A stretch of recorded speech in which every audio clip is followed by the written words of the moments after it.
Hi, my name is Cormay, and today we'll be talking to you guys about how to heal the second boss inside of Ruby Life Pool's Kokia Blazehoof. I feel like this boss is kind of sleeper tough and she gets forgotten about most of the time just because the first and last boss have traditionally always been scarier. I think with like the tuning now though, they're all like equally scary. So for this boss, the main idea is just having enough burst healing to get through every single inferno. In order to get through every single inferno, which happens about every 40 seconds, since you have Spare Bloom and Dream Breath for every single one, it sounds super simple, but due to the movement from the boulder and also the amount of damage that your tank is taking and just how much it hurts on a high key, this week we're doing it's Tyrannical Grievous and it's on a 25 in the example that we're looking at. It's pretty easy for someone to die. I actually had a lot of trouble, I think, figuring this one out compared to other bosses. Like early on in the expansion, I don't really feel like I got like comfortable with this boss until about like 2 or 3 weeks ago, when I had a realization that something I was doing was really wrong. So when it comes to healing burst healing, there's usually 2 general ways to deal with it as an evoker. One is to use Verdant Embrace, Temporal Anomaly, and then rev up like a big Dream Breath, which is like what you see in my Vexmas video. The other way to do it is to use like stronger like Lifeline healing, which is what we're going to be doing here. The reason I like to rely on Lifeline healing for this boss is because you have to bait the boulder going straight into the inferno. So it's not always reliable to be able to like fully charge up a Dream Breath like well enough in time for when the damage hits and save people, because you need to have like another like, I want to say like second in order to make it reliable. I'm not saying that you can't do that if you don't want to. I'm not saying that I haven't seen other evokers do it. I'm just saying that when I do it, that pretty reliably someone dies if I try and do that. So instead I usually use my echoes on Verdant Embrace for the life bind on everyone, and then I go into the Dream Breath, and I'm going to show you how that's done. So on pole, we lost, we're DPSing. The main thing I always make sure I do as soon as she is spawning the ad is I line up behind her to bait the boulder, and at the same time I am also fire breathing to get a 5 stack of Leaping Flames going into every single one. This first one I'm going to be Zephyring, and I'm going to be setting up my stasis for the next one. So what is unique kind of about setting up your stasis for this one compared to like if you've seen me do other stasises, normally if I'm going to VE, I'm going to put the VE in my stasis. However, in this case, I do not. And that is because the ads spawn about every 40 seconds. So the problem with putting the VE in your stasis is if you VE Dream Breath and then you cast something else, then your stasis is going to detonate before the next inferno goes off, especially if you need to dispel your tank. So Cauterizing Flame is like really powerful on this boss if you have a tank that needs you to dispel them. And so if they call for a dispel on this one, so like you VE Dream Breath and then you Cauterizing Flame, your stasis is definitely going to end up going off before the next inferno. So I'm going to finish my Fire Breath here. We're baiting the boulder. Okay, we're baiting the boulder. It doesn't really matter that it's that direction. Baiting the boulder that way. I've already pressed Zephyr, and I just VE'd someone. Now I'm going to activate my stasis, and I'm going to Dream Breath. Unfortunately, I'm not hitting everyone here because I didn't position very well. You kind of hate to see that. And then I end up pressing a Living Flame over here. And then I still have one more charge on my stasis. It is like, even though like my weak aura says I don't, I definitely do. And then I've just spent the last charge of my stasis with the Temporal Anomaly. It's just a bug with the Leaping Flames that my weak aura still thinks I have it. But you can see here the CD has just now started, so I know that it's not going to detonate before the next inferno happens.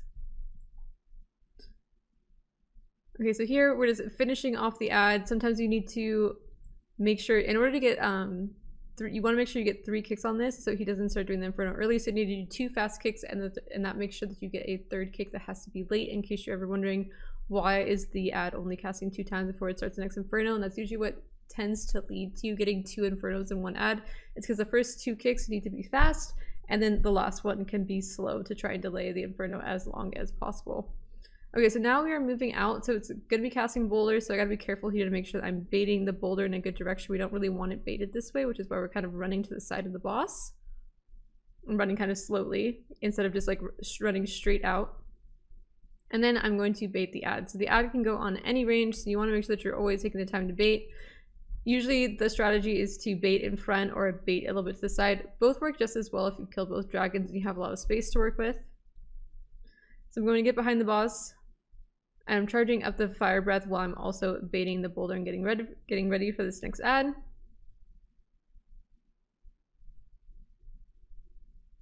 Disintegrating. Gonna do a verdant embrace, and then I'm going to detonate my stasis for healing. See, I only had like 1 second there before it was going to expire. That's why it's really important that you pay attention to the timing on your stasis so you don't end up just like wasting it and having it consume all your echoes before the damage happens. That used to screw me over a lot.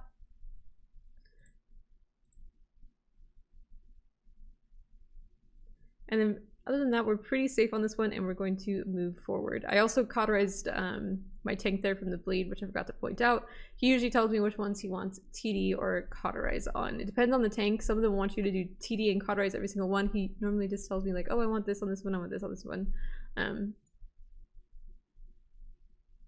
So now we're moving forward and we're doing the same thing. We're going to be baiting again. So on this one, I do have Renewing Blaze up, which is going to act as a nice like defensive for myself and offensive healing CD since it is going to heal to the life bind.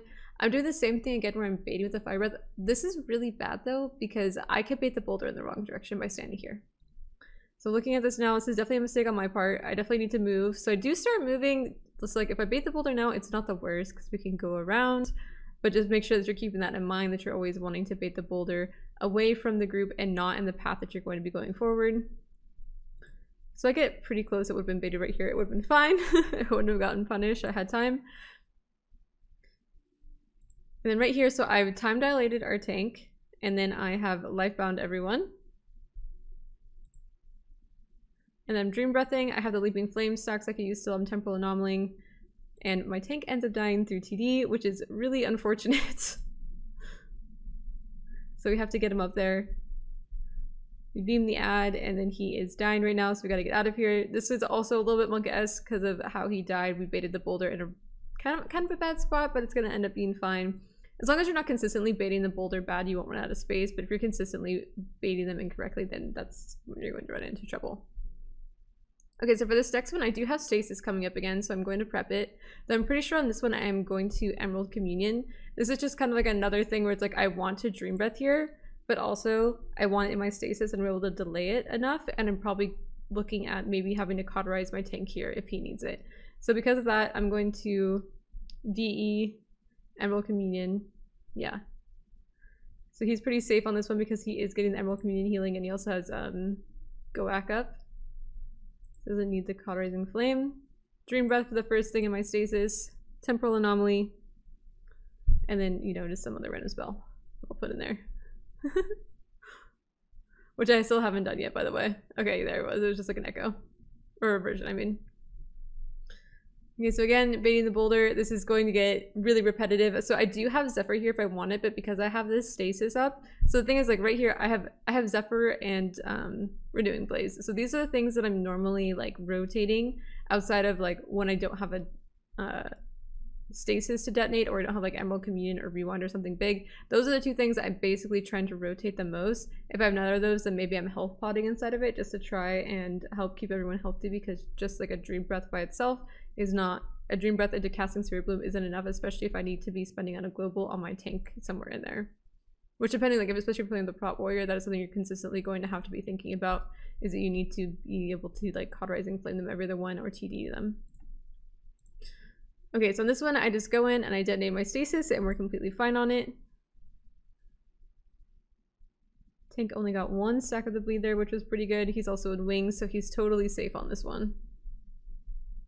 And I did it again. I have all 3 of these buttons. I didn't press any of them there because I had my stasis to detonate, and that means on the next one I can press Zephyr and Renewing Blaze if I want, especially if we're only going to get 1 more ad. Bait the ad, get behind Fire Breath. Really, really cyclical. It's just really important that you're like rationing out your CDs correctly here. So right here, I'm going to Time Dilation. I'm pretty sure I Time Dilation and I just cauterizing my flame, my tank here, because it's the last one. Yeah, so I just cleanse his bleed there. And then I just relied on the Renewing Blaze healing. I guess I decided to save the Zephyr for, what's it called?